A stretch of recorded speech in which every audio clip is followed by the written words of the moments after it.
es lo más importante que hay en el año. Acho que o time do jeito que tá não tem como ser melhor.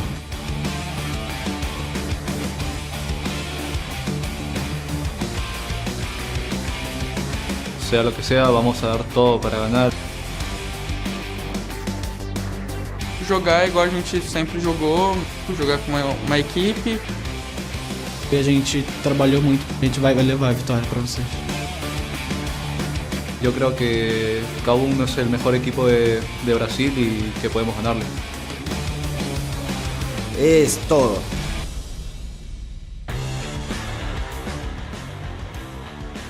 Welcome back to our continuing coverage of the North American LCS Summer Playoffs and our international wild card. Now we're going to pass it right over to Freak and Jat to take us back into our next series. Thank you very much, Dash. What is up, everybody? I'm David Freak Turley. With me is Joshua Jat Leesman, the legend. Wow, that was a really bold introduction. Thank you, Freak. I'm very happy to be casting here today. We got our debut at this year of PAX, which we'll see plenty more for the rest of the weekend. But this game is going to be pretty nice. It's fun, guys. The international wildcard. Now we're setting the stage for our next matchup, a battle between KBM Esports from Brazil and the Latin American squad, PEX Gaming. And the cool thing about this is the winner of this best-of-5 series will secure the last international wildcard spot at the World Championship. So we will know another World Championship team after 3 to 5 games here. And it's going to be fun. Now for PEX, it's actually an interesting story about how they got here. The team was actually started by the mid laner Yuri, an experienced player who was formerly with the defending Latin American champions Lion Gaming. You might have seen them last year at the international wildcard over in Gamescom, but he split off and started his own team down in South America, and in dramatic fashion had to face his former teammates to win the honor of representing his region here today. Yeah, and that was one hell of a series, by the way. They came back with the Baron steal, but you really have to expect how far these players of regions have come, because a lot of the beginnings of this region was behind everyone else. They didn't start with the infrastructure like sponsors, coaches, analysts that we've now kind of expected from North American organizations, especially Korean organizations. And if we talk about PEX a little bit, they kind of set themselves apart by adapting and playing to just meta picks. They didn't really rely on comfort picks, which is very common in really young scenes. And their mechanics are good. They should have solid picks, but they do still struggle with issues of team coordination and clear shot calling sometimes. Yeah, so we'll see how this team matures. Don't know if they've kind of stepped up enough here for the match today. But meanwhile, the Brazilian squad of KBM was also seen as an underdog in their region. They started off the year hovering around 4th place, basically 9 and 11 in the Brazilian LCS, but they found a lot of success recently thanks to, honestly, a lane swap in the teams helped them a lot. Yeah, and they won the qualifier to get here, which is the big thing. Initially as well, they picked up their player Minerva to play support, but then they found that his mechanics would lend themselves much better to playing an AD carry. So you actually saw the reverse of the swap you usually see, a support to AD carry. And that was able to move Dan's to support, where he has a nearly 80% kill participation, which is out of this world as far as how high it is. But most importantly,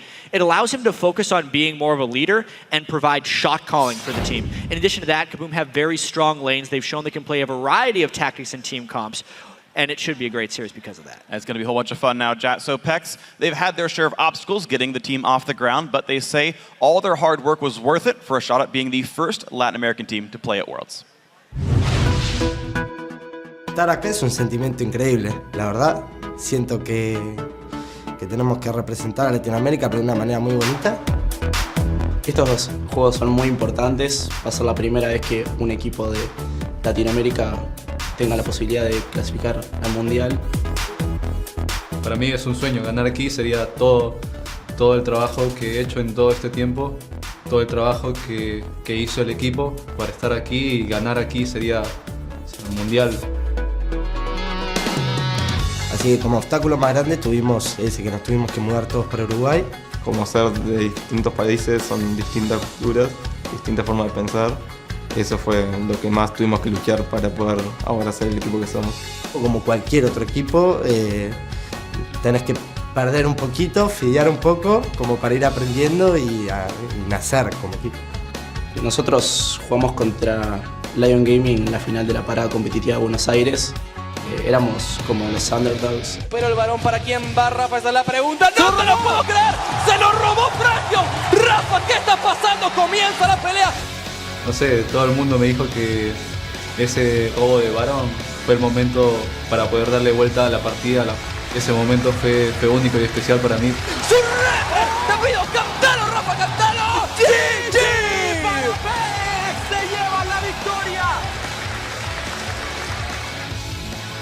Cuando apenas ganamos, como que no lo podía creer. Por un momento estuve como llorando y por suerte las cámaras no estaban en ese momento. Y arrancarlo este año y terminarlo con la frutillita de ir a Worlds no es solo un sueño, algo que se dice y no sabemos si vamos a lograr, es algo que queremos lograr y vamos a dar todo para lograrlo. I gotta say, the way they got there was really incredible. Fahio's like amazing Baron steal, right? And like the come from behind game 3. Really, both these teams were squads that weren't expected to make the qualifier. And I really also like the places these teams have come from. It's a little bit nostalgic for me, almost thinking back to kind of Season 2 Worlds or even the competitive scene in North America back then, because I feel like that's kind of where they are right now. Yeah. There's so much passion from the players. A lot of it is just kind of just grassroots, you would almost say, as far as esports are going. We're doing some research onto PEX, and they were one of the first teams that had a gaming house. They're actually not going to stay in the gaming house because of the difficulties it had, but at one point they couldn't practice enough because they were gathering firewood to try and stay warm. Like, these guys are completely just 100% passionate about League of Legends, and that's all that matters to them right now. Yeah, and I mean, people, got up and moved around. Like when Yuri put the team together, he pulled his old jungler teammate. He's like, "Come down with me. Let's move and start this gaming. Let's start this team together." Found the best players he could, right? Who were already local, which is why they moved over there with him. So it's pretty incredible.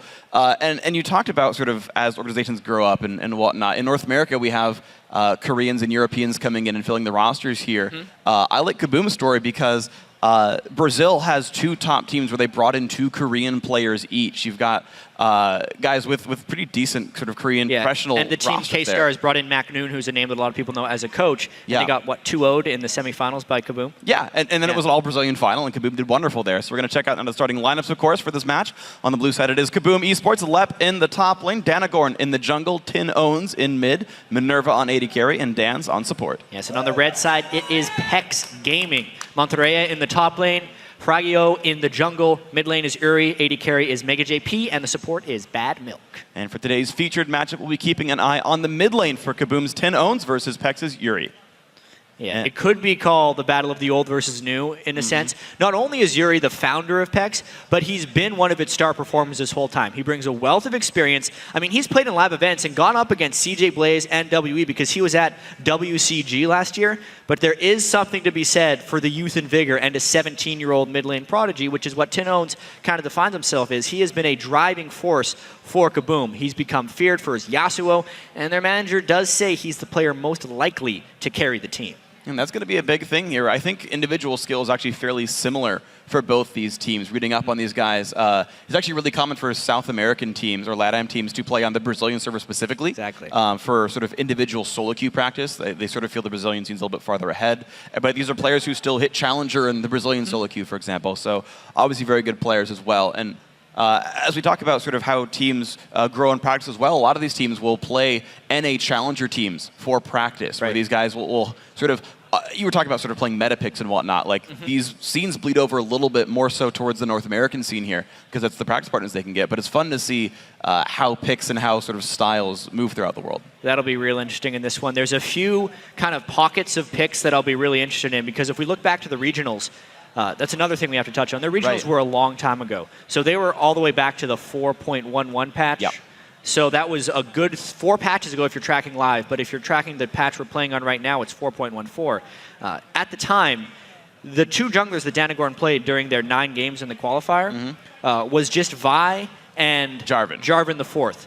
Whereas we looked over on the side of PEX, the team much more likely to just play whatever is kind of the meta picks, was very much about the Lee Sin, the Elise. Lee Sin was very critical in the Baron steal at the end of the game. Right. So I do want to see whether or not they try and target out the Vi and the Jarvan, or whether KBM actually tries to take away Lee Sin and put themselves out of their comfort zone. There will be a lot of mind games coming into this one, because they know the players. They've just never played against each other team to team. Right, yeah, they play each other in solo queue plenty. They don't play each other in the actual 5-on-5s, right? Different regions and all that. But it does become interesting, because I think there's actually a lot of individual style differences. Lep is a very big, Lep is, by the way, the Brazilian team KBM's top laner. I'll probably repeat the teams a couple times for you guys who don't know the scenes very well. His former screen name on live was just Aurelia. unsurprisingly, he was an Aurelia main for a really long time. Who would guess that? Yeah, right? Shocking, I know. But he had actually dropped it off his pool for a short time. We didn't see him play that champion at all during his regionals, but I was talking with him backstage a little bit, trying to get some insider information. He's like, yeah, we're probably going to bring it back. Look, like, he's a big one-on-one bruiser player. He's someone who wants to go in and battle the 1v1, and I think this team still feels like on KBM's side, that as long as they play safe and smart and they play the way they know how to play, they'll just sort of win automatically by being better. And we might just see brawls expected to go KBM's way. It could end up that way. The esports scene in Brazil is farther along than the LATAM scene at the moment. So even though these teams do come from the same servers, KBM is seen as a favorite, if not a heavy favorite, coming into this one. It will just be this best of 5. But honestly, both of these teams are very used to being the underdogs, just from their stories. The fact that PEX was able to take down Lion Gaming, who had dominated the Latin American scene and wasn't even thought to be questioned for pretty much the entire year, the fact that they beat them in the best of 3 was almost a miracle for them to get here in the first place. And then you look over on the fact at KBM, the fact that they were able to take down K-Stars, which is the team with 2 Korean players and a Korean coach, and then still 3-1 in the finals for their qualifier, means both these teams, they've definitely worked their way here, and they're used to being underdogs. Yeah, and then it's going to be a really weird scenario of, like, you can ride momentum, of course, you can ride the practice and whatnot, but then when you're considered favorites, does that, like, screw with you suddenly, right? Exactly. Are you no longer playing with all this passion and drive? And again, talking to the Brazilian team for a little bit, they're like, yeah, the manager was just like, look, if they just play calm, like, if they don't get screwed up by nerves, if they just actually play their game the right way, they should just be fine. But bigger stage, of course, yes, you guys have played on a stage before, but you know, moving 5 time zones away can sometimes screw with your ability to play well. That is the big thing. I ran into PEX actually yesterday outside their hotel randomly. They seemed super loose, but I asked them how their travel was, and they all just went, long, really long trip, because it actually was. You got to take several flight transfers, and as far as travel for these guys, they haven't necessarily, if you look at PEX's side, save for Yuri, who's been to WCG, haven't done that long travel before, and it can mess with you mentally. It really can. So it's just up to how these guys have acclimated, and are they ready, and are they awake? It's, what, 9:30 p.m. in Brazil right now, and not far away from that down in Uruguay. We have many viewing parties going on down there as well, because the fans are just so passionate. Yeah, and to my knowledge, I didn't see any Brazilian or I guess Portuguese or Spanish streams for this. I'm sure someone's going to restream it in the native tongue. But for all you guys watching us and trying to carry along and maybe not your native language, we'll do our best to pronounce their names properly. Freak was practicing rolling R's before the game. I'm not very good at rolling my own R's, so I'm going to do my best. So let's put it that way. It'll be fun. Yeah, I'll say. What is it? Mantarraya. Mantarrajita a couple of times for you guys, which is little stingray. Not to say that one. That's true. We're gonna cheat and actually go for the Spanish R as opposed to South American Spanish, because the SH is harder for me. So Mantarraya is a little bit easier. I feel like that's good enough. Yeah, it's good. Yeah. Like, it's actually how it's said in many parts of the world that speak Spanish. It's only like the deep South American where they turn the Y into an SH sound. Yeah, so. Speaking of Mantarraya, he is probably respected as the best top laner or one of the biggest threats on PEX. Even though we're looking at the stats, Yuri is the highest in kill participation, but the team overall has low kill participation, which generally speaks to a strong top laner or heavy split pushing strategy. So Mantarraya will most likely try and even get some focus to win his lane early on from his jungler, and maybe try and take that into a bit of a split push strategy. And that's going to be interesting how that plays out, because as far as sort of intra-team dynamics, Uri and Fragio have actually played together for a while. They were back on Lion together. They both founded Lion. They both founded PEX as well. So these guys, the mid and jungler of PEX, have very good synergy. On the other side, though, Lep and Damagorn have played together for a long time over on KBM. So you talk about Manta trying to actually pull attention. Well, there's this great top jungle synergy on the other side that's going to be hard to battle against. And so you have these weird mismatches of where there's extra synergy. Yeah. And I really do want to see how that gets tilted. Yeah, I really want to get this series underway. Sorry for the short delays, guys, but we should be getting a Champ Select right now. We're trying to give you as much information on KBM and PEX as possible, because it's new teams for a lot of you guys. But here we go in a Champ Select. They did decide to ban that Jarvan. All right, so we're going to see the Jarvan and Vi away from Damagorn, so he's going to play his first sort of new champion in a really long time. Yeah. The Lee Sin does go away from Fragio, and I don't think it's going to change at all throughout this entire best of 5. As first pick's already coming through. Yeah, okay, no surprise there on the Mordekaiser hover. Bit of a taunt against KBM, but Alistair all ready for Lep. Yeah, we haven't been seeing Alistair getting through in the entirety of the NA playoffs. But that is something that happens when you decide so heavily to target ban a specific player. Maokai versus Alistair, as far as the lane goes, is actually going to be an alright lane for the Maokai. It'll just be a matter of if they can survive the turret dives that are sure to come. Oh, absolutely. And Uri's got himself the Ryze mid lane as well. Interesting to see that one rush picked so quickly without all that many mid lane bans. Not to mention a Kassadin ban in 414, which I also haven't seen very much of. It's true. It could just be a throwback. Remember the last time these guys have played competitively, or as far as tournament, was way back on the 4.11 patch. And while you can make those adaptations, scrim versus actual practice, sometimes you just don't want to chance it. Oriana is probably going to get picked here. Yeah, well, the cool thing for Tim, though, is that he doesn't have to rush this at all. He can take all the time he wants, make sure he can lock down other priority picks like maybe a jungler, maybe an AD carry away, and we'll see if they want to contest anything else here. Right now, however, going on to Kha'Zix and Morgana. So they're saving. They're trying to save a little bit of picking time. It's pretty much always the case that unless a mid laner is locked in really early by the blue side, that the red side will last pick their mid laner. But with the genericness of the mid laners available for KBM, I don't necessarily know the value of that counter pick. Theoretically, they could block a Yasuo a little bit, but they've already picked Ryze. You can see the soul lanes for PEX are already there, so there's no real counter pick threat coming out from them. They just pick power as far as the lanes go.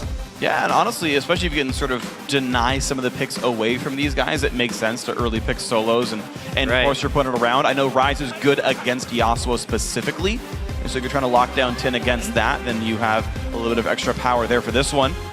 We're going to see Mega JP and Bad Milk get their two champions here. Lucian, Braum, definitely a great combo if they do lock that in.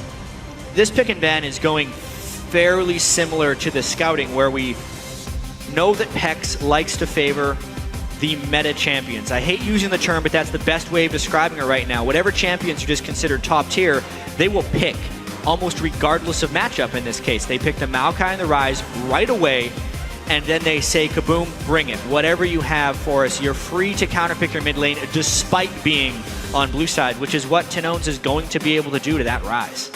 All right, we'll see what the matchup ends up being. My gut check is Oriana here, but we'll have to see. Minerva, honestly, pretty big on playing hyper carries, though, right now. For sure. He's got Morgana to keep him safe. Yep. And now what is going to go alongside this?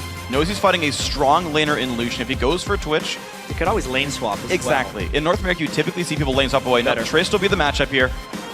So, Trist Morgana.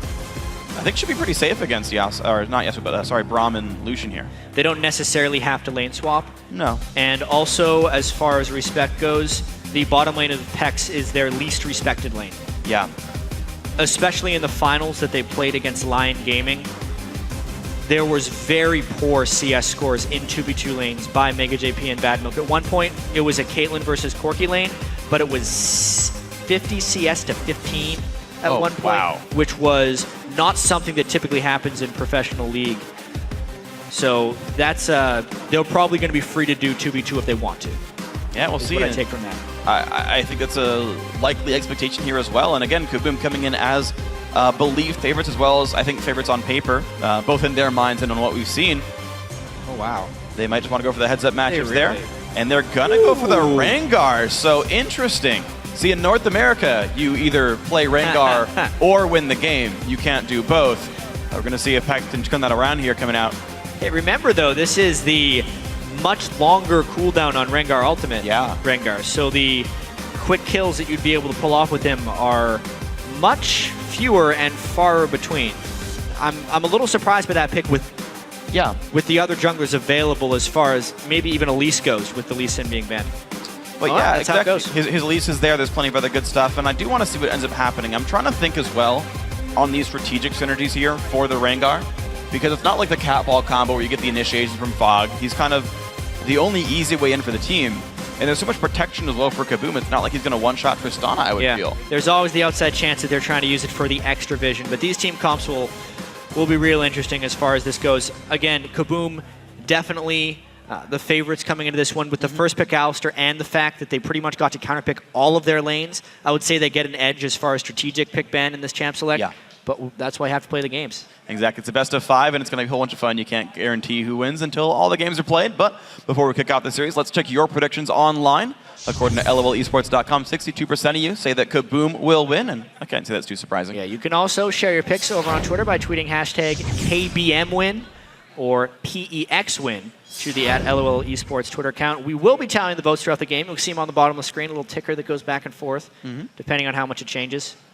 Should be good. It should be really good. So we do have a quick pause as the game gets started here. So I'm looking at the comps right now. Okay. Alistair Kozik's Orianna, Tristana Morgana. Honestly, looks like an incredibly strong composition, something I would not be surprised to see in pretty much any of the sort of major, like sort of, I don't want to say like first party regions, but like you know, the ones that have more of their guaranteed slots in the World Championship here. And I mean, that's just a scary lineup to face against.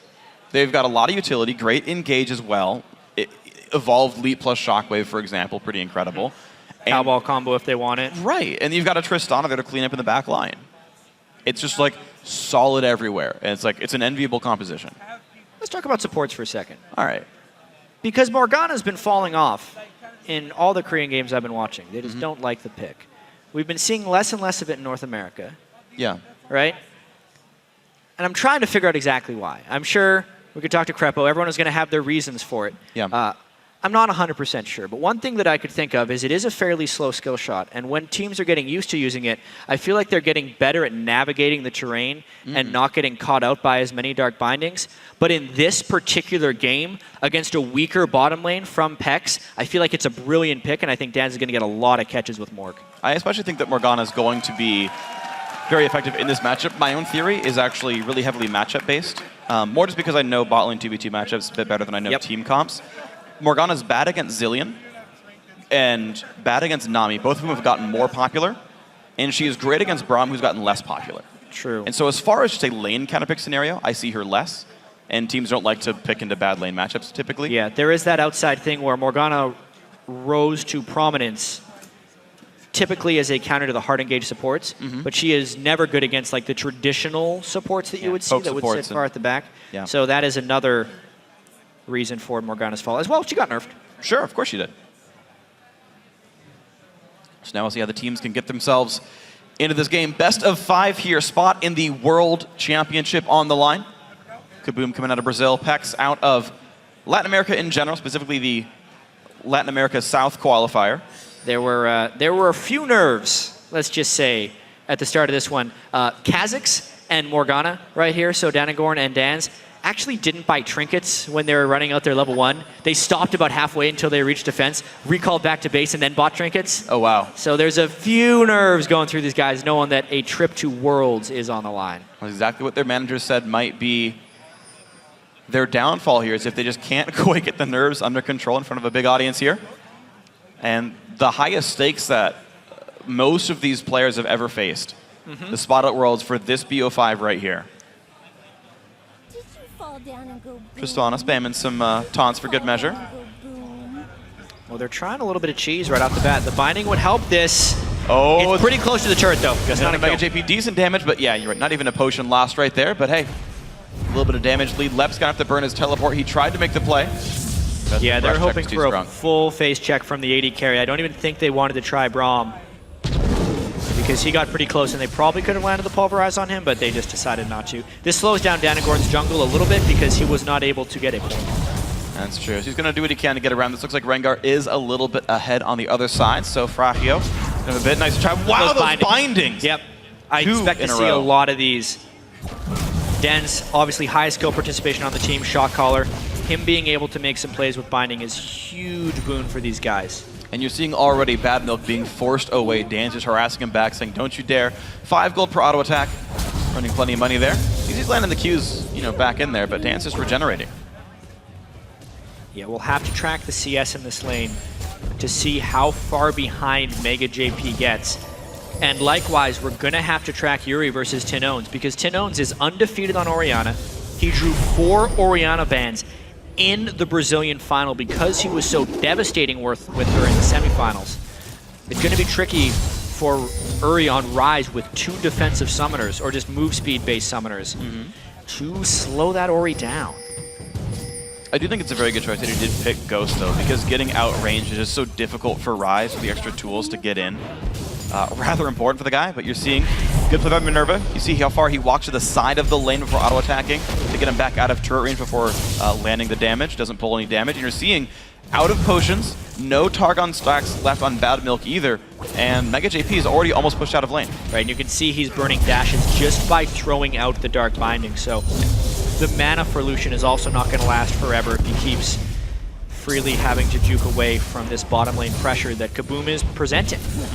Bind, and again, dashing away.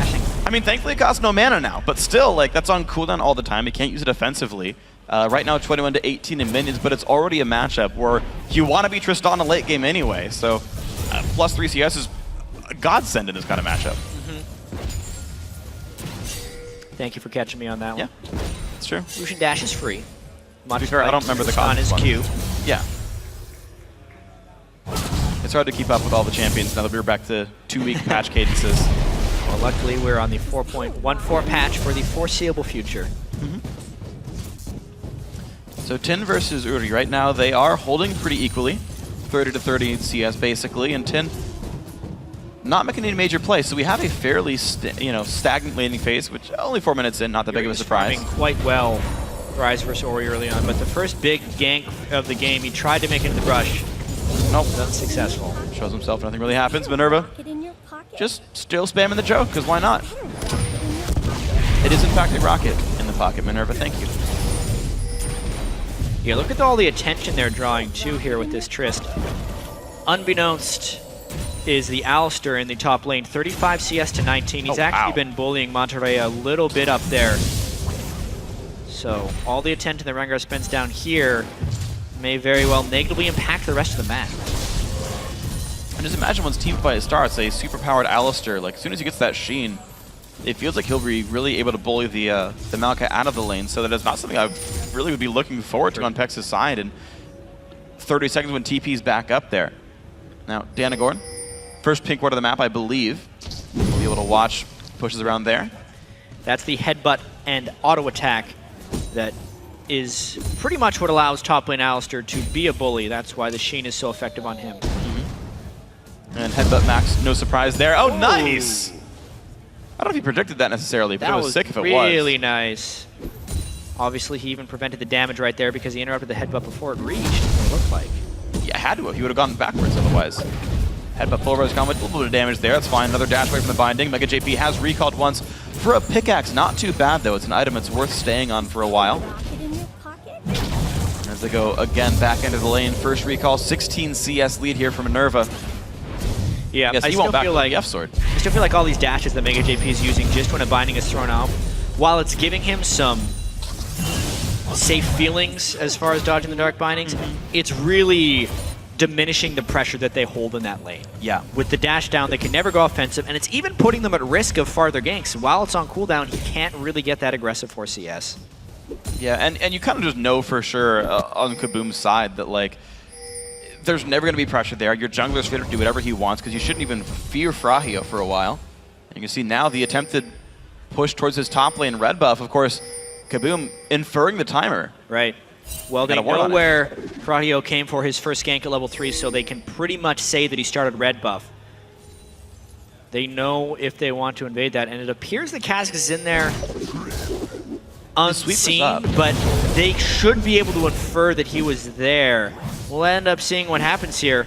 Coming from the Fog of War. He wants that head of Kha'Zix right here. Kha'Zix, the lore matchup. Can Danagorn get in? There's the jumping in. Good decent damage. There's the root in place. Flashes the wall. Yeah, and Tino's forcing the flash with Danagorn. That's tricky though. They have Braum here though, so Bad Milk trying to turn around. Oh man, Tino's at a half HP. Is level 6. Can he get the shockwave down? In comes Alistar, but the ignite might just be enough damage. No, Tino's at 1 health. Getting away. In comes Alistar. Braum gets the first blood. That is Bad Milk. And this matchup has soured for Kaboom. They are running away. Braum, though, still doing a body good there. Danagorn, 1 hit from dead, and Mantarraya takes him down. Hey, that is the PEX specialty. That is how they made it here. Even if they're not able to win lanes, they are fantastic at capitalizing on enemy aggression. As soon as Kaboom felt comfortable from their lane leads, they made a move, since the bottom lane was being lost anyway, Bad Milk just decided to leave Mega JP on his own, and they turned 2 kills around. But here's the counter. Well, they got to be careful, though. Morgana did pull aggro. She's running back in now. Mega JP is fairly safe. Minerva is kind of a rocket jump is down. Binding. Not going to do too much here, but that will be a sapling slow. There is a flash. It's a matter of whether he gets his twisted advance started. Field in time to stop the advance. Wrong way. Knocked Mantarraya the wrong direction. There's the knockup. Flash doesn't matter. Hits them both. Finally, the rocket jump comes out. Good dark binding. Kaboom does get away. Whew. So a very close escape, but every summoner spell burned by Kaboom with that move. And the CS advantage dwindles a little bit right there with that failed dive. They wasted so much time trying to chase around Mega JP that they lose that edge a little bit. At least they burn the teleport from Mantarraya. So they did a little bit there, and they got some more time for Lep to make moves. That guy is now up 66 to 41 minions. But to be fair, it's still a 600 gold lead now for PEX. Actually, 400 gold lead for them off those kills. So yeah, it's a pretty good place to be when you get counter ganks like that. Blue buff, Catalyst, and Tier onto Ryze in the mid lane. That is very important as far as this game progressing. They're going to have a big wall of tanks when they're trying to move in for these team fights, which when you can get ahead is just a very, very strong strategy. They get that by picking the Ryze and the Maokai very early in champ select and seeing whether or not Kaboom was willing to win the counter matchups. And so far, the only lane that's, I guess bot lane kind of got back to equal. 8 CS, not that hard anymore. And sure, Trish has that theoretical 40-minute late game advantage, but it just kind of got dwindled right there. So it's basically the tank matchup is being won by Kaboom, which maybe doesn't really mean that much. At least not yet. No, and even then, it's a 1-kill Maokai versus a 0-kill Alistar. If you check the gold for that one, it's actually 70 gold more for Lep. He's not winning that matchup as of yet, and as soon as Mantarraya gets a Roa, even just with the Catalyst, he's pretty good at just wave clearing and sustaining that up. That is going to just be a traded matchup for the foreseeable future. So we have to see then what happens in team fights here. Thankfully for Kaboom, Tin is on that great Orianna. Shockwave's, of course, an incredible spell to have. Wonder if we're going to see this Rengar gank. He's trying to stack up to full Fury. And there he has it. Ferocity. Yep. If we're being technical about this. Why not? He's gonna... You don't really kill an Alistar in the top lane. I would imagine his gank... No. I imagine his gank should go mid lane for Tinones. But there's some pretty spectacular ward coverage actually by Kaboom. Yeah. There's only down the lane. That's the only easy gank path for Frahio here. Sweeps it out, says, okay, there are no wards in try, but he spent the last minute waiting by double golems, hoping there was a gank, and then finding nothing. I think he was hoping for a counter gank, so just a little bit of a missed read right there because Kha'Zix was actually sitting bot lane that whole time. You can see much better pink ward control from Kaboom at the moment, yet they're all defensive pink wards, so it's not really allowing them to take hold in this game. Yeah, they can't track Frahio. They can see if they're getting invaded on, which isn't happening, so okay, I guess that yet if they're winning lanes, converted. If Kaboom is winning lanes, they're generally not going to be invaded on. True. And as soon as lanes win, you can just run in and clear the pink wards away. Now Mega JP finally turns aggressive. A couple autos in a queue right there. Minerva suddenly has to be a bit more afraid of this one. Yeah. Look at Mega JP's build right now. He is completely about the early game. He's never had enough gold to go back and buy a BF sword, so he's just stacking AD. But because of that build right now, he's incredibly gold efficient for what he spent. And it gave him some bullying potential against Triss. Doing plenty of damage right here. That will be the Dragon picked up here by PEX, and look at that. 1,300 gold lead now for these guys. Wow. On the road to Worlds, they're winning game 1. Trying to represent the Latin American region to the best of their ability right now. I really like that AD carry build because I don't want this to come across the wrong way. That's kind of what I end up doing on AD carry when I'm losing lane. It's like, I'm just going to keep building stuff. I don't care if I don't get a BF sword because I might actually win a fight if I build these items. And that's basically what happened. He could never get to his BF sword. Right. But he got enough attack damage. I mean, that build right now has him sitting at 149 AD on Lucian, which is the same as Trist. Exactly. And then Lucian has better mid-game power as long as he's kept the items equal in that way. I mean, it's cool too because the great thing as well is it fits into the build. He's gonna get a Brutalizer as his like first or second completed item in the first place. He'll get the Eye eventually as well. Like it's not even like he's really losing anything out by this. Just, oh no, I'm not combining right away. Like who cares? Neither has Trist. So it's kind of whatever. Minerva trying to get a little bit of harass down. That binding's going to get dodged by just some quick auto, a right click on the ground. And life's all right again. Look at this. Really man. good culling. Every shot of the culling hit Minerva, and now he's basically chunked down. With the double Dorans for a sustain. Like, that's not very much. Q thankfully misses. Minerva can stay up there, but suddenly, Mega JP is self-sufficient, and Braum just throw him around. Ever since that Braum roam, it actually just kind of kicked Mega JP into high gear as far as being able to get farm going. He's going to have enough gold for his BF sword, actually, most likely on his next back, because he's been able to farm for quite some time now. And Minerva did not go back after that last little bit of damage. Herein lies the danger, though, if they get over-aggressive, because Kha'Zix lays in wait. Oh my gosh, 200 health now on Minerva. They've really had to be careful about this one. Good blocking in by Bad Milk. And the push will stay, but KBM are forced to take a sub-optimal recall now in the bottom lane, and Danagorn is going to soak up experience. They're sticking in strong right here. Yeah. Continuing to dash out of those dark bindings. And now they're on the offensive. So the last time we saw KBM go a little offensive, they got picked off on a red invade. Now PEX giving him a taste of their own medicine. Oh, that binding was really close. Could not quite catch Frahio, and out he goes. Tin is trying to contain this red buff for his team. Looks like that will happen. Danagorn sweeps away ward, says no one's around. Okay, I can grab that with smite and auto attacks. And life is safe once again, but that was all kinds of scary. PEX runs away while they still can. Frahio is falling fairly far behind in experience. That's a level 9 Kha'Zix. Oh, wow. He'll be hitting level 8 on this blue buff once he gives it away. But it's still not ideal. Yeah, it's weird because we haven't even seen Thrill the Hunt come out from this Rengar yet.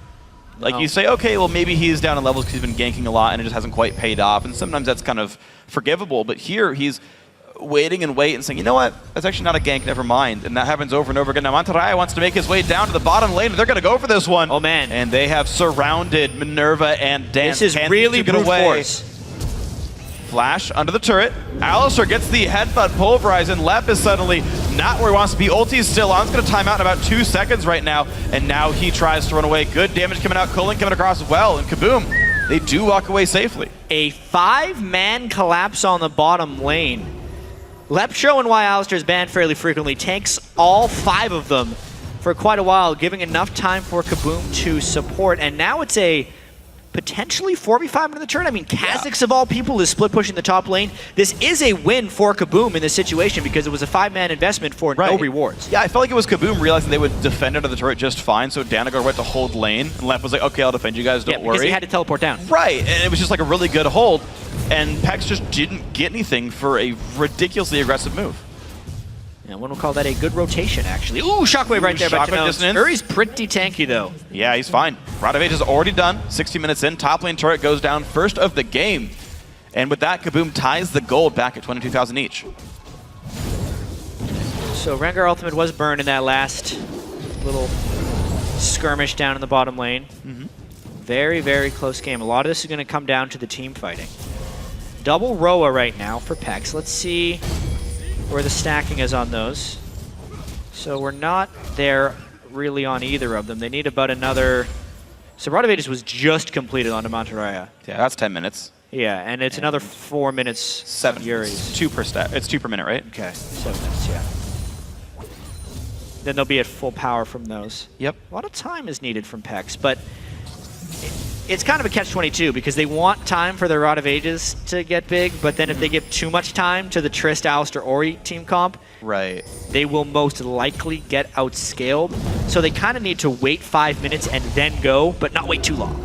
Well, that'll actually time up pretty well. Gotta find their windows of power. The thing is, there's actually a pretty good window here in Lucian versus Trist. They're both going to finish Eye-Edge first, and that's fine. But Brutalizer comes in way faster than like a Static Shiv for Tristana. So you're going to have this great like level 12-ish window where Lucian's just much, much, much more useful. The first or second Dragon's going to come up, and I think it's still going to be good for PEX here as well. Especially if they can walk Mantarraya down, because his ulti's going to be so good for the team fight. Well, with Dragon in 20 seconds, I wonder if we're even going to get to that point, because there is an Infinity Edge on Minerva and just the attack damage components onto Mega JP. This one could very well just go to KBM, though, because Alistar's roamed down, and there's no teleport on Maokai to match. PEX would have to give this one up if they don't want to lose the fight. Yeah, you're right. Very nicely done by KBM. Lep coming down was a big deal. They're just sending Manta down now, but that might be a little bit too late. Wards being swept away now by KBM. They want to control vision, but this is buying enough time for the Maokai to rejoin the PEX roster. He's got to run real fast. At the moment it was superior team play, but they get the catch before Maokai's there. Let's see what happens. All right, ulti popped in by Braum. Out he runs. Lep burns his as well, so 2 ults Gar is down. ulted. As he go in, they have the notifications. They know he's going to jump in for Danagorn. He leaps away and stays safe. And looks like just a trading of blows back and forth. Ward's still coming down. Looks like PEX will see this dragon. Yeah, it would be a poke war here. Ori does have much better poke than PEX at the moment. And looks like KBM are just forcing them back towards the mid lane. There is a wave here that can be used to push, though. The interesting thing about this is KBM doesn't have an Alistar ult at the moment, so if they do get a fight, it might not work out. Well, flash engage. Mantaraya up there in the front lines, and Lep gonna just take focus out. That's all they need to do. And they're doing some really good damage. Lep forced to run away. Danagorn also incredibly low on health. Bad Milk tosses the slow. Lep now at 400 health. There's the root. There's the kill picked up. Bad Milk, I think, now has 2 kills on his team. If PEX can fight in the windows when Lep's ultimate is down on Alistar, they will win, because it is a tankless team on KBM right there and a team of tanks on PEX's side. Really good just knowledge there of when to go in and who to target, which gives them the fight and yet another dragon. Beautiful stuff right there. PEX now do have all the dragons in the game, a 1,500 gold lead as well. Of course, this is just game 1 of 5, but those early lane troubles have turned around pretty nicely. You're seeing now bottom lane Editor taking plenty of damage. Mega JP not afraid of Dans, and in fact, I feel like they could dive the Morgana, who's completely alone. Only now does Minerva come in. But that is even more gold coming PEX's way. So quite a game 1 performance. Despite losing some of their lanes early, they have held on. They've won the team fights. Monterrey is sticking to it despite a tough lane matchup against Alistar with all those headbutt punches.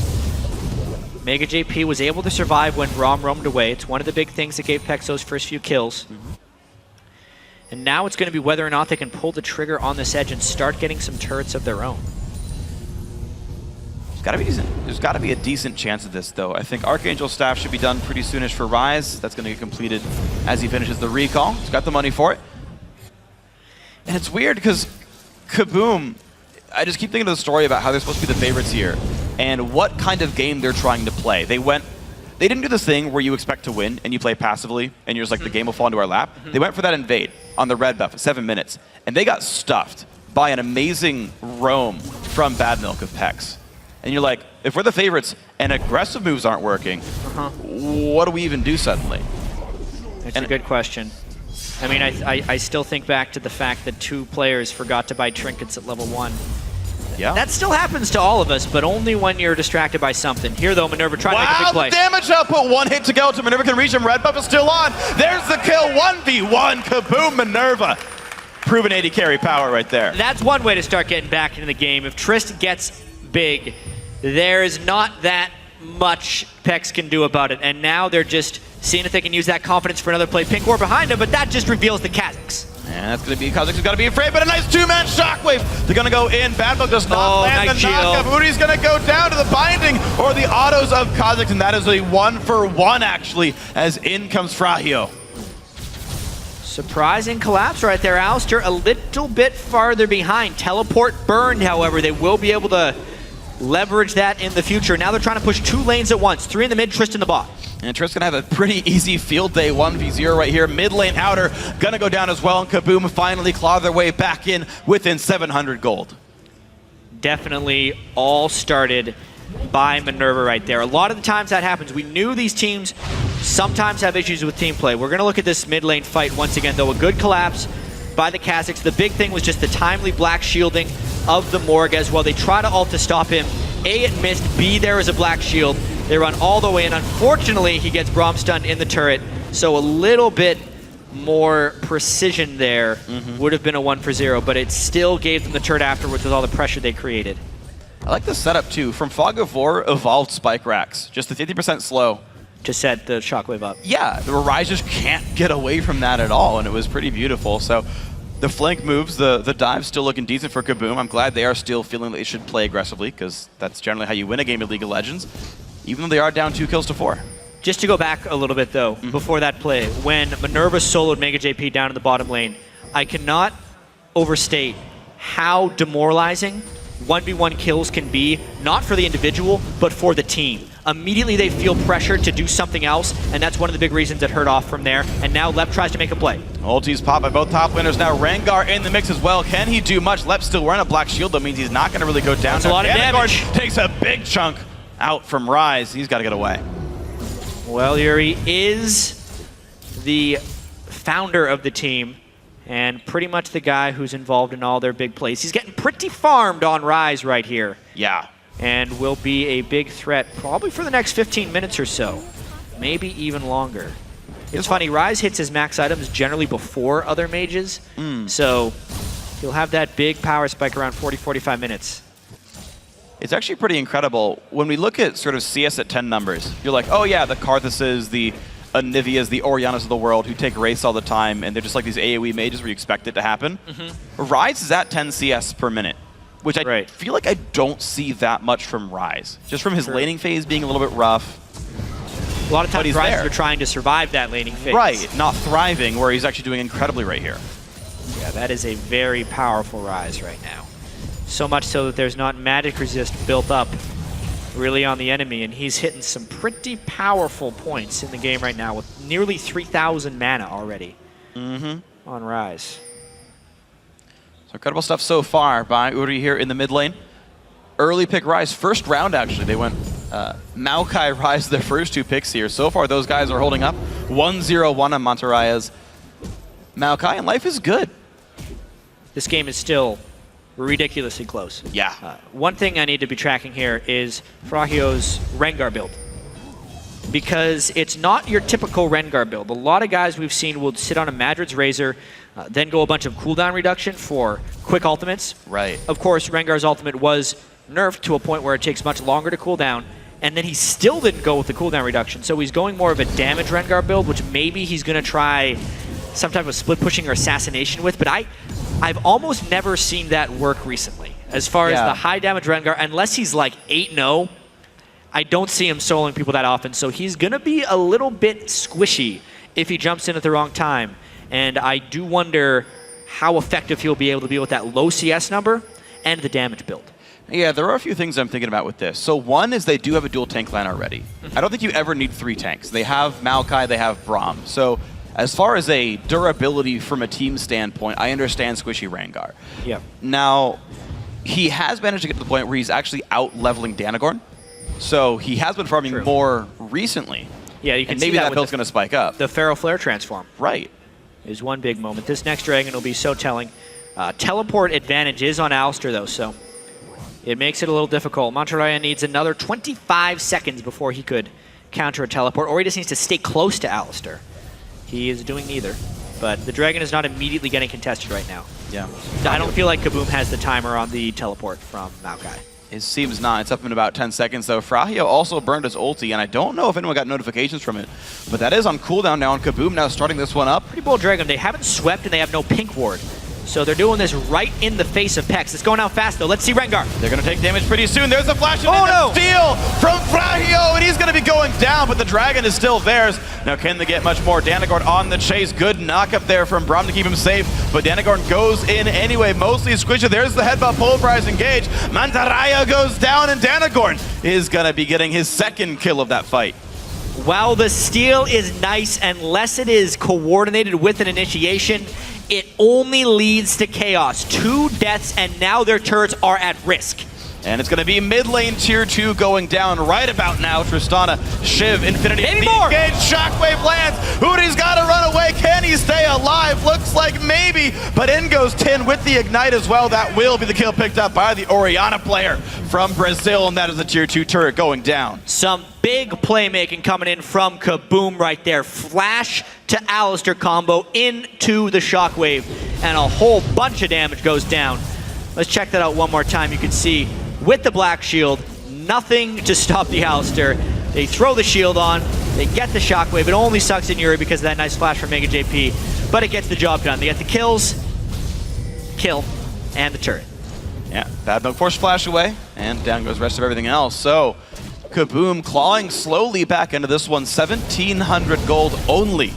The lead right here. The first time they've had a kill lead, I think, the entire game as well. And PEX are having the mid game slip away from them a little bit here. Yeah.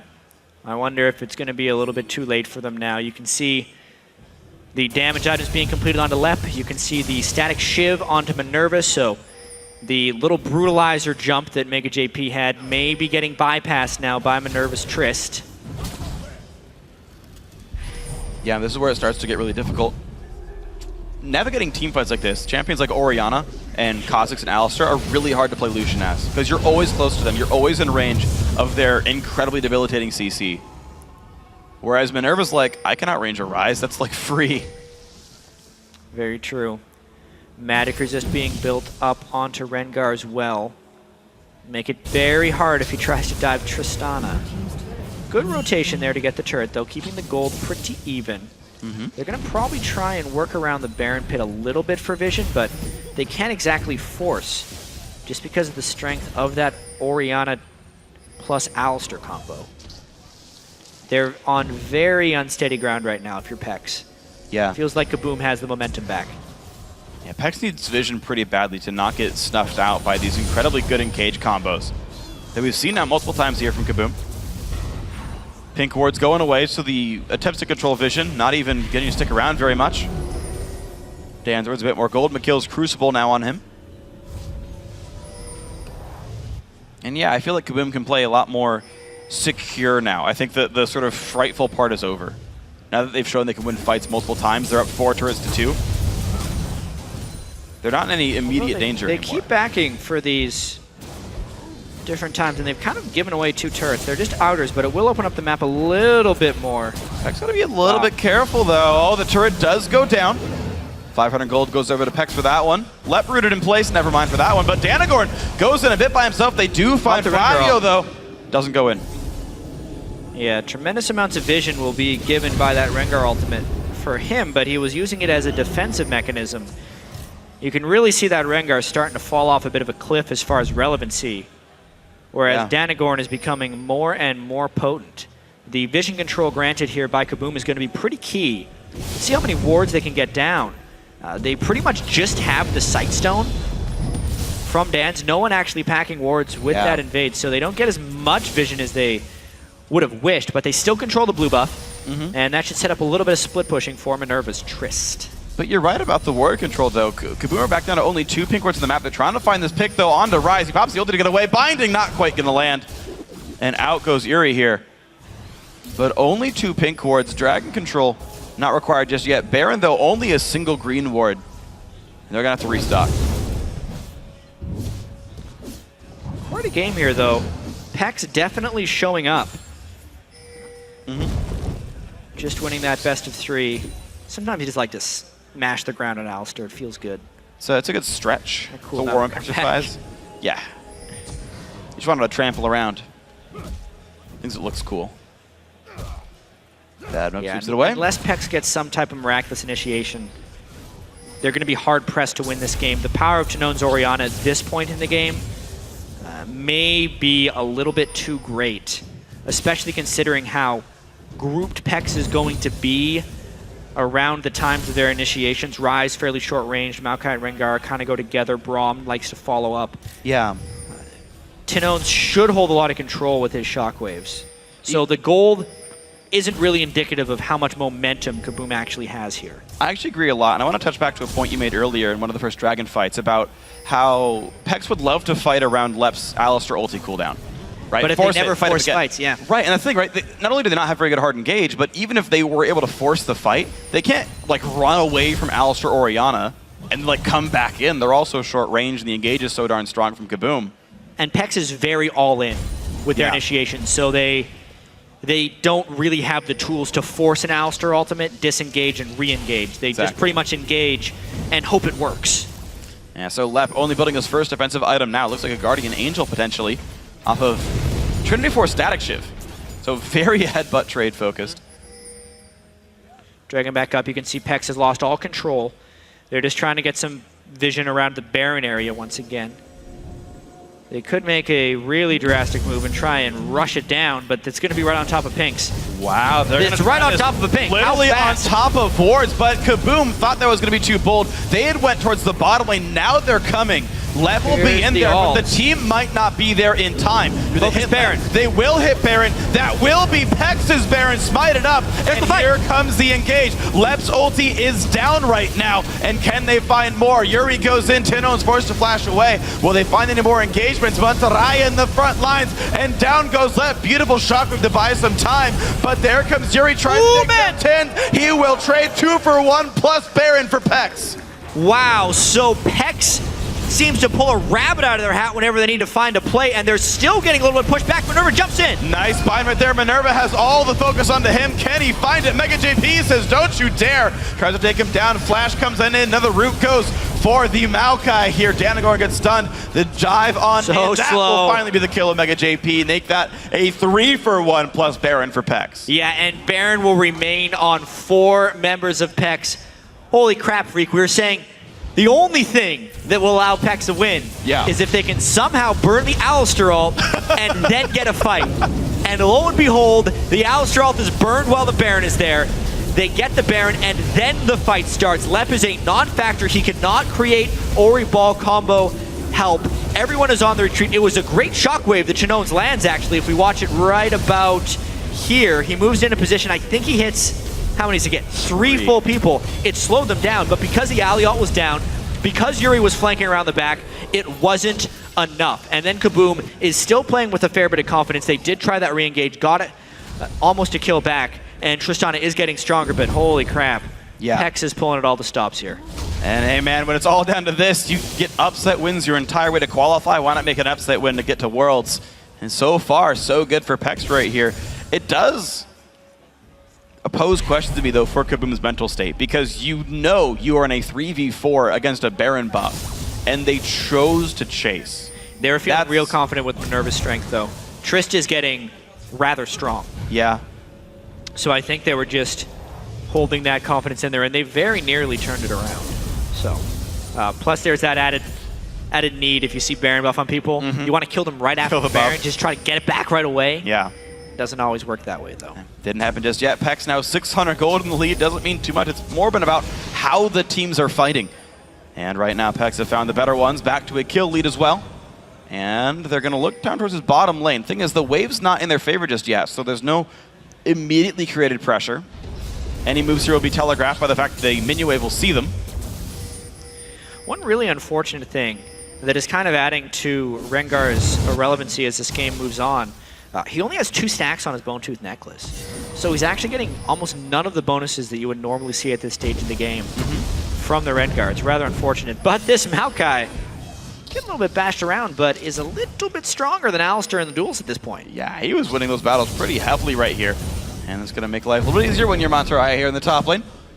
Building more conventionally and tanky. We normally don't see Alistar's build 2 offensive items. Usually just Triforce in the tank. Yeah, well, this is kind of the debut of Alistar, was that build. Bad Milk, though, just goes down. Just not a good position to be in. Yeah. Heavily overextended. Mega TP now forced to run away, but Danagorn is close by. Does not quite land this low. That'll stop that push right away, though. It doesn't stop this top lane, though. Keep that. Yeah, this was the Alistar build when it made its debut in the European LCS. Yeah, that was all about the headbutt punch. You get the Trinity Force proc as well as the Static Shiv proc.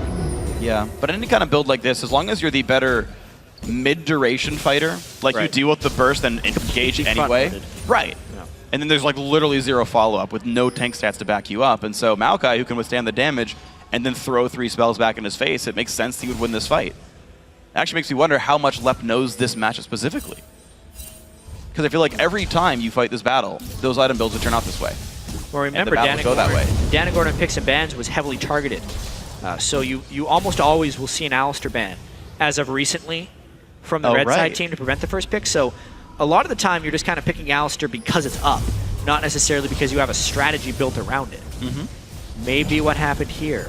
Danagorn, however, despite being targeted with both a Jarvan and a Viban, which are the 2 champions he played throughout the duration of the Brazilian regional qualifier, is having a pretty good showing on Kha'Zix, I would have to say. Yeah, it's been pretty reasonable. The slows from W have been good. When talking to their team about champion pools and if they had any secrets or whatever, he's like, yeah, you know, Danagorn plays a lot of things that that work well with Orianna, right? The Vi ball combos, the Jarvan ball combos, like why not 900 range leap for the ball combo? And true. Things that reach your opponent's team. The tier list for Danagorn. Trist is going to be able to get her last Whisper on the next trip back to base, which will be right now. That is really important. Yes. The next team fight that happens, watch for Minerva to get a lot of kills. If he can keep his positioning right, it's basically going to be about whether or not Yuri can charge through the Alistar, the Orianna, the Morgana, and actually get some damage down on Trist, because if no one does, that 700 plus range Trist with insane attack speed will shred everybody. She absolutely will, and the thing is, Mega JP can't keep up. He's a full item down against that Tristana. The global gold, the individual kills, the CS, all that contributes to a really low damage Lucian right now. That's going to make life pretty hard as Baron buff times out, as the Rise becomes the only real damage threat on the team for PEX. If Lep can ult at the right times, I don't see how the KBM team falls apart. We said this last time. I know. And then PEX ran to Baron and made a play. It was a great play. It was funny because it was such a ridiculously low percentage play that it worked. Yeah. KBM expected there's no way they do Baron. We have wards over it. They went bottom lane and got punished for it. Buff. That was the mistake of KBM. Yeah. And there was no real way of PEX knowing that KBM would run to blue, so it was a stroke of luck that made it through here. But even so, they haven't been able to maintain control. They had Bad Milk getting caught out during a bottom lane siege, so they really couldn't create anything. And honestly, PEX's actual turret siege is atrocious. They need to find fights outside of turrets in order to take turrets. Pretty much that only happens around the Baron pit, so PEX, if they want to legitimately try and win this game, they have to fight around this Baron pit. Well, it's going to be the pick right there. Nice multi-man knockup. Danagorn goes in for Monterrey. They kill Minerva! Mega JP just took down Minerva, though. 3-man shockwave. The battle continues. 10 owns just brought down by the Lucian damage up, but they caught the backline. The root onto Dance. Who cares about an Alistar? Kill everybody else. 3 kills for PEX. It just keeps happening. It is uncanny right now, Freak. Every time PEX is at a make or break point, they don't break, they make the play. They get 3 kills, including a beautiful catch on Minerva, do not suffer a single casualty, and this Baron should be theirs. Let's see what Danagorn can do. Oh, he is around, though, walking by a couple of words to make this happen. Puts a sweeper down, says, yep, they can see me. Let's not even try. And Baron number 2 now goes to PEX, 2,000 gold lead, and they've got some time to keep working their way back on in. Man, I can't believe this is really going on, but yeah. PEX just kind of defying all the odds. Feels like they're playing with their backs against the wall. And I know the gold has been close the whole time, but believe me, they're pulling off some very, very clutch plays. PEX now still with some death timers, trying to get turrets down before people respawn because their siege is not very good. All right, well, here's the race. Middle inhibitor turret going to be going down right as the team comes in. Dark Binding will hit minions as the rest of the wave gets cleared away by Alistar and Kha'Zix. And a quick retreat now by PEX. There's not much that's important left in the jungle. Frahio claims one of the big raids to get another stack on his Feral Flare. Now 4 stacks to the Bone Tooth. Yeah, we gotta take another look at this. Trist just wasn't in position. A great flash by Rise right over top of the ward. He was trying to flank. Another great shockwave was landed, but there just wasn't the follow-up.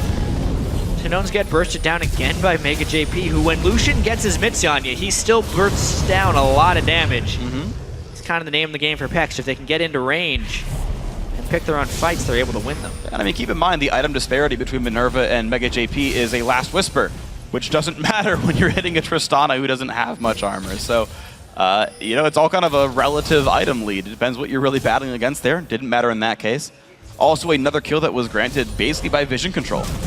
There were wards in the brush that saw Minerva come in. There were no wards seeing the basically PEX flank there. And great tenacity to say, let's go for this. And it seems like the momentum has been turned around to PEX there. Finding that fight was just so absolutely critical. Yuri, though, is reaching his full items. Likewise, actually, for Tanones and Minerva. So I really wonder whether or not the Alistar versus Maokai matchup will be enough to kind of turn this one around, knowing that Maokai will scale so much better with these items. Lep is still just those 2 spells in the hit, and then he's pretty much just a wall to take damage.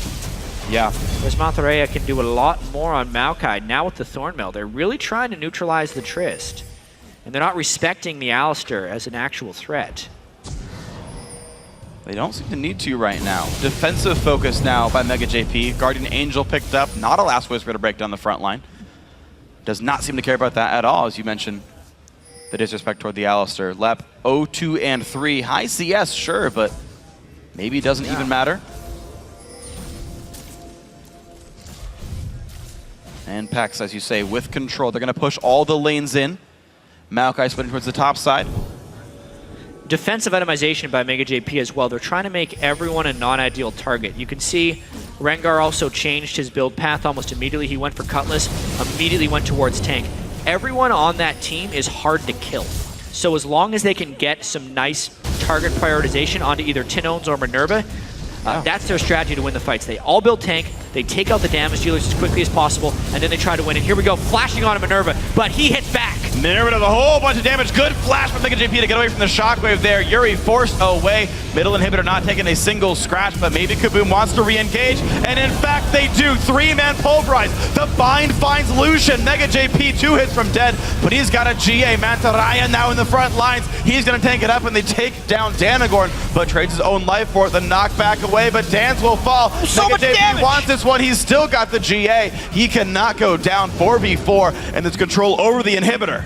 What a brutal fight that was. So much damage was absorbed by PEX, it felt like, as they were just trying to bully their way in for that inhibitor. And it was successful. Now they have 2 death timers, but Minerva packs one hell of a punch. He really does. Quicksilver sash there as well in case something catches him like a flash rune prison. Itemizing for himself, but he is maxed out right now. Push in towards the top inhibitor turret. Slow's gonna land, doesn't seem to care. Lifesteal onto these minions as they fall down. Leandri's Torment as well for Tinones. You mentioned him going towards full build. And out goes PEX. They have to run away. The damage dealers are still up, but even just to watch the start of this one, you can see Rengar in stealth, trying to jump in and make a play, and they don't get it. That may have been the end of the game if they could have killed Tinones, because it would have just left the 1 damage dealer. Then they deal with him. Some nice flashing by Mega JP. Kha'Zix actually tries to escape at the beginning of this, so it's a lot of chaos from the start.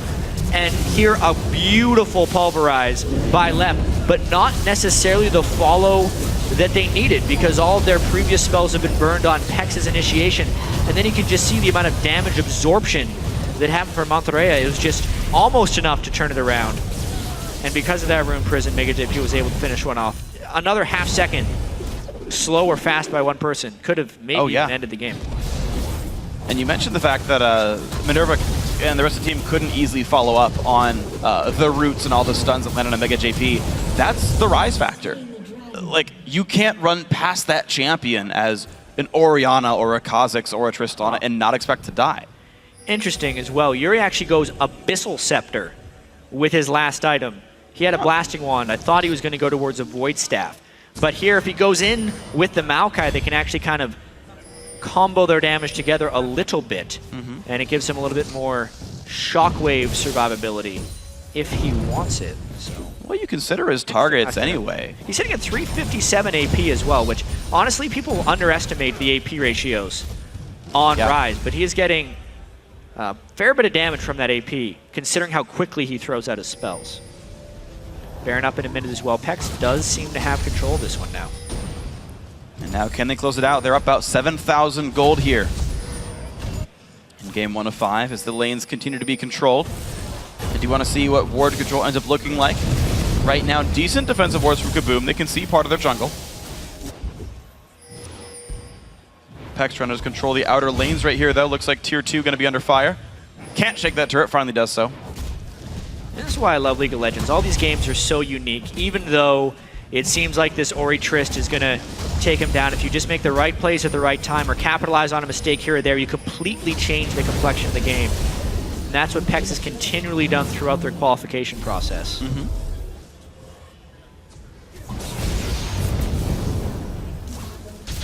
They just keep making it work despite the odds. I mean, both these teams really have done that so far. Ooh, the sweeper. This little baby Rengar sweeper doesn't catch the ward over in the corner. Well, that's right. It requires Bone Tooth necklace stacks to get bigger. Exactly. It's not level based.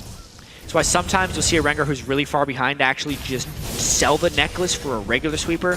But he has faith he's going to get more trophies later. He's 1 stack away from having an increased leap range. It's good. So he's got to hold out for that. It will also update the active upgrades at 6 stacks as well. So maybe at 50 minutes he'll have those 6 stacks on Rengar. So Rengar can't get the oracles at all, buff, can he? Or is that like even later on the stack? I don't think so. Interesting.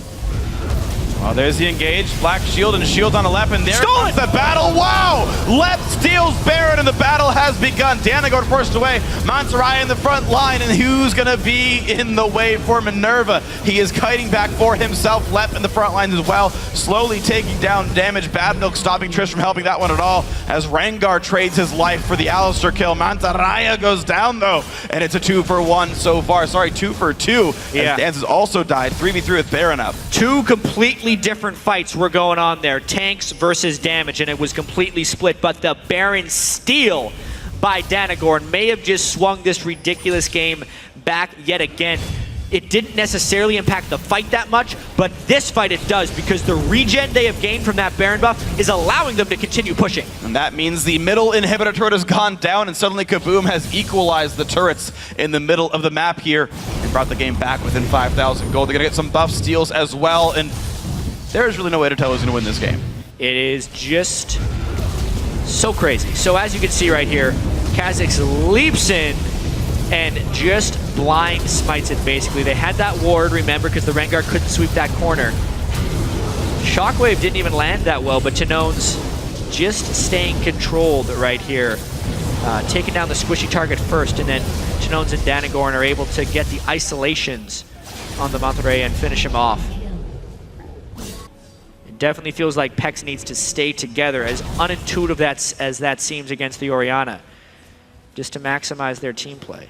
Yeah, I mean, the 2-on-2 was just completely outplayed. Tin wasn't even afraid of the Maokai hitting him, and just kept sending shields to Danagor and saying, go win your duel, go beat up Rengar.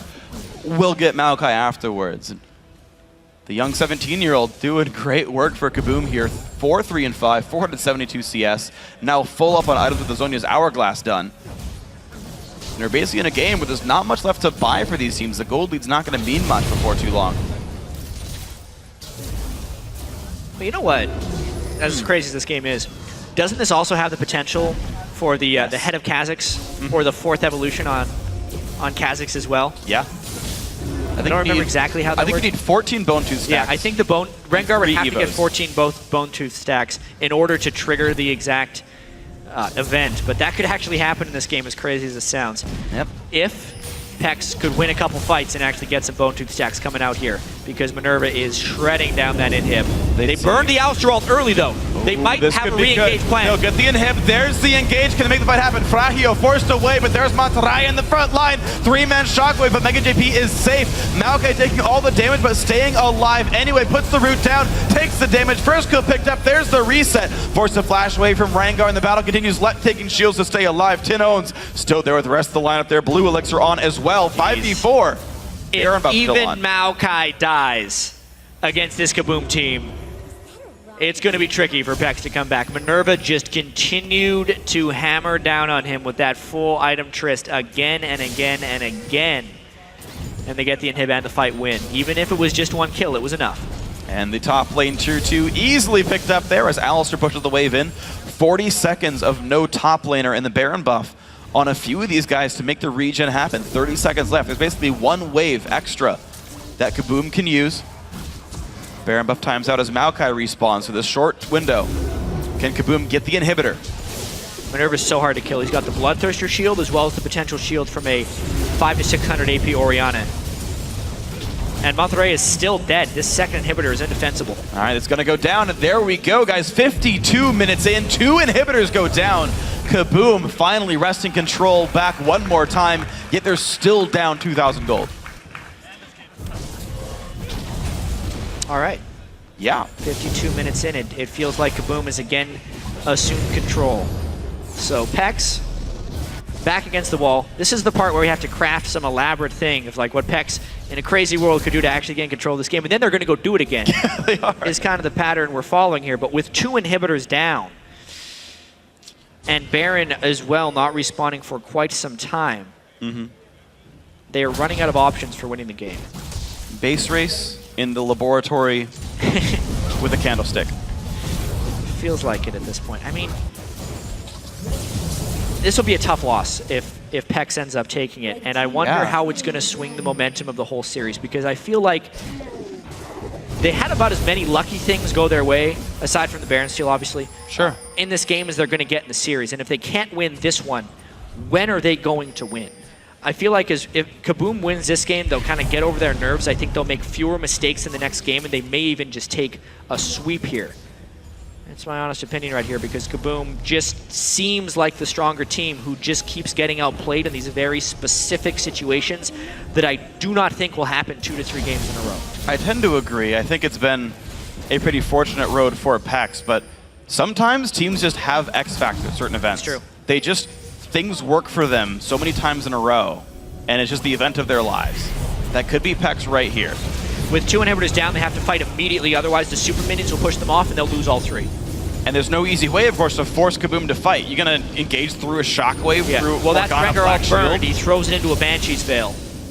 That doesn't help matters. Loses a quarter of his health just from a QW of Orianna. Those are back up from cooldown. Lep takes his shield as Minerva hits his turret down, almost going down. In goes the Maokai shockwave for the disengage, and now Mantarraya is very alone for the rest of his team. They're going to turn back on everybody else now. Bad Milk in the front lines, and that will be a very dead Braum. The chase on in, 1 hit till the turret goes down. That's going to be it. In towards the next. This will be good game. This will be KBM. 2 wins away now from a spot at Worlds. The Nexus falls 55 minutes in. They're still down in kills. They're still down in gold, but it doesn't matter. The Brazilians take game 1. Yeah, and you can see some pretty big relieved faces right there for KBM. They did not want to lose that first game despite having so many opportunities to win.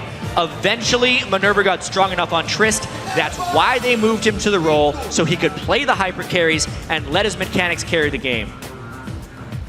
You look at PEX, though, and they are a little bit upset after that one. They're still trying to stay focused for the next game, but honestly, PEX has good game sense. They know exactly when they have to make a move, and they'll go for it, but they don't seem mechanically at the same level as KBM. They're losing lanes. They're making up for it by forcing the right fights. They brought a very team fight focused team there that was a little bit limited as far as strategic options. It was pretty much just go in, yet they still found ways to find these really peculiar fights where they could work around the ouster routes. Like, I give them a ton of credit for making that game 55 minutes long, but it still wasn't able to win the game, and now KBM gets to adjust. Yeah.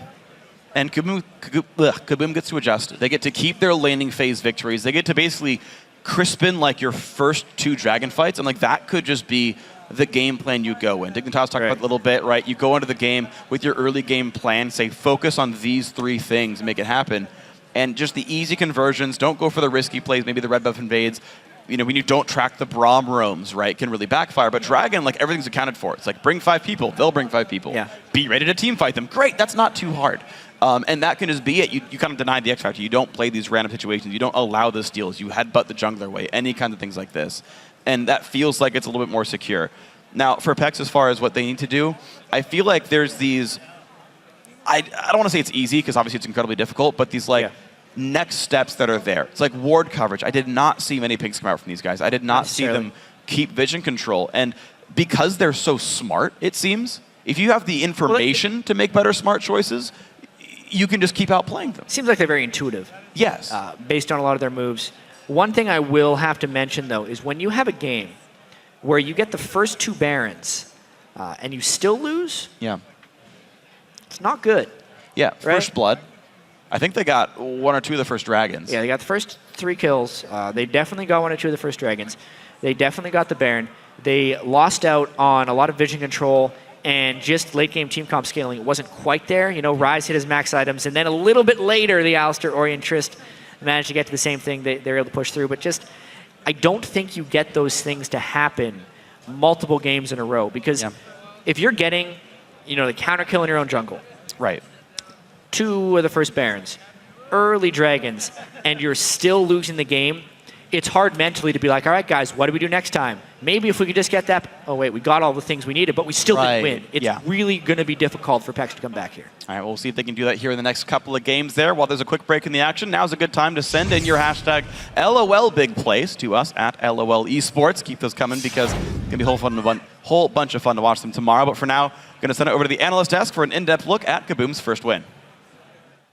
Thanks, Freak, and a very back-and-forth win at that. But guys, before we actually get into the game, I want to talk about the fact that these are two teams coming from different regions. And as a matter of fact, to add to that, they have never actually played each other in a scrim or anything like that. They may have seen each other in solo queue, things like that, as I know some of them, they play cross-region on the servers.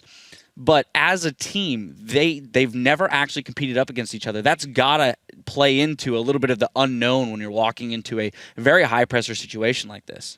Yeah, you could definitely tell from the way that they were playing against each other. You're kind of feeling your opponents out. They've watched each other's matches, and they both got first place in their respective regions, and they are familiar with each other's play styles a bit. That's why the picks and bans, we saw the jungler focus and things like that. But you come in with your own game plan, and there sometimes throws you off, but the adjustment mid-game is something you have to think about there, because like the Tristana, the Bloodthirster, not going for the Blade of the Ruined King against such a tanky lineup is a choice he was willing to make because the Rise was doing so much damage to him. And I like things like that you see, but ultimately it doesn't seem like the right choice in that little adjustment there.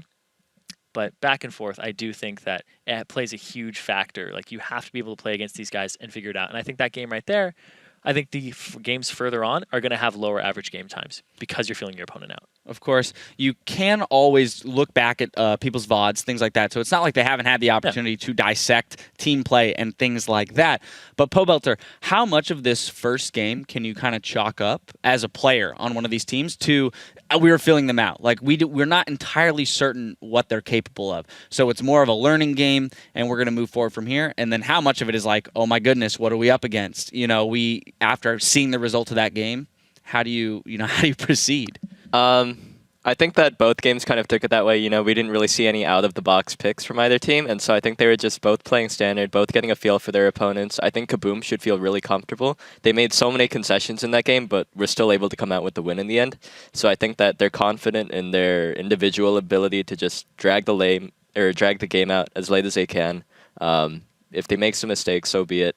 But if it goes on long enough, we will win. I think that's the sort of mentality that they have. All right, given the fact that they had to make so many concessions and PEX was able to pick up many early objectives, as Jat pointed out, they had 2 early Barons, they had some early Dragons, they had 3 early kills. Is it possible that we see them actually look for earlier game picks so they can capitalize off that gold? Because they still needed to get those items onto Rise, still needed to get those items onto Maokai for them to really play a big role in punishing KBM for those early takeaways. I think a lot of it was catch-up at that point because KBM just had stronger laners across the board. Maokai was winning top lane. Orianna was actually going a little Alistar, bit... Sorry, Alistar was winning against Maokai. And then in the mid lane, we saw Tin doing really well against Uri, who is the star player on that team. And then Minerva down bottom had such a huge CS advantage early on that he just kept pushing it. I mean, like 50s, 60s on Tristana is just spelling death for the late game. All right, well, now if we actually jump into the game, let's take a look at it, because I think it's kind of interesting to just look at the way that different regions prioritize picks. We saw a Vi ban, which is obviously a very targeted ban. So that's, just what are your thoughts on that as an NALCS pro Pobelter? Like, looking at other regions and going, oh my god, that's so interesting that they prioritize that champion so highly, because you would almost never see, granted, we did see Vi picked this split either once or twice, but you would almost never see that champion picked up in NALCS play. Well, I think you can kind of see what they prioritize in the style of game they play. Vi and J4, they're very good at snowballing, and but they can really only do it if there's a lack of vision on the other side. Yes? Oh, no, I was letting you finish first. Oh, okay. So I don't think that the Latin American and the Brazilian teams focus warding quite heavily as we do in North America, and so I think maybe that's why those champions are a bit stronger for them. Yeah, I think a big thing there is the team style of KBM is they like to camp that mid lane because Tin, this 17-year-old mid laner who just has so much talent in him, and I absolutely hate guys that are just so talented at such a young age in that mid lane that I can't stand like being in the same room as them at all, ever. But yeah, Tin, he's kind of the star of that team in a way, and they like to camp that mid lane, and they use Danagorn in that regard, but when he has Vi, they'll pair it with something like an Ahri. When he has J4, it's like, yes, we can force this issue very early on, and against something like a Ryze, it's perfect. But instead, he altered his game plan this game, and he just kind of affected all of the lanes as much as he could, because it didn't end up with very good objective control on his end, because he was too focused on the lanes. Well, definitely, yeah, favoring those, gank-heavy junglers, Jarvan, Vi, ended up on Kha'Zix, which still has a fair amount of gank presence. And as you said, they had to concede a lot of objectives, but we are going to pull up a replay of one that they didn't have to concede because he managed to get in there for the steal. So we're going to pull this up on your screens here about 48.5 minutes in. Zyrene, if you don't mind walking us through this replay. Yeah, they pretty much come straight up Danagorn. He's looking for the first Baron of the game here for KBM. And Lep, we're sitting here on the analyst desk going, remember that time that Alistar 1v5'd and he didn't learn his lesson? That's pretty much Lep all game long. We'll start rolling the clip out here because it ends up being a 2-for-2 in the end with the Baron being stolen away here. Danagorn, he walks around so that he avoids the Glacial Fissure, and he jumps over the wall with evolved wings, so you had to have left the pit to actually zone him out completely. So Maokai would have had to peel off and get to him with a Twisted Advance to lock him down, but he had to have walked through multiple members to get there. So I like the adjustment there. But then Tin Owns, he just has so much damage output here. He did the highest damage in the game by a large margin, basically pulling what Shifter did previously on Ziggs, but this time on Orianna, and caused a lot of disruption. His Ori ultimates were pretty on point that game. All right. There's a reason it was banned 4 times against him in the finals. Well, yeah, of course. And we continue to see KBM close out that game fairly easily. Following that Baron, they were back in control. Pobelter, one final question to you. As you had stated, you don't think that these next games will go quite as long as the teams have now gotten their bearings under them and they've seen what the other ones are capable of. So what are your predictions in terms of how these games are going to go? Who's going to come out on top? Do you see one team running away with it now that they've gotten the first win? I think my vote goes to KBM. I think they'll focus less on trying to go for these jungle invades, which didn't really turn out for them the first game, and just kind of go for snowballing the lanes and pushing down turrets. And so I think if they focus on the game that sort of way, then they'll have a much easier time winning. All right. Well, PEX has a few more minutes to get their game plan going, and we're going to take an AFK for about 3.5 minutes. But when we come back, we'll see if KBM can keep up the momentum going into Game 2 versus PEX. Don't touch that browser.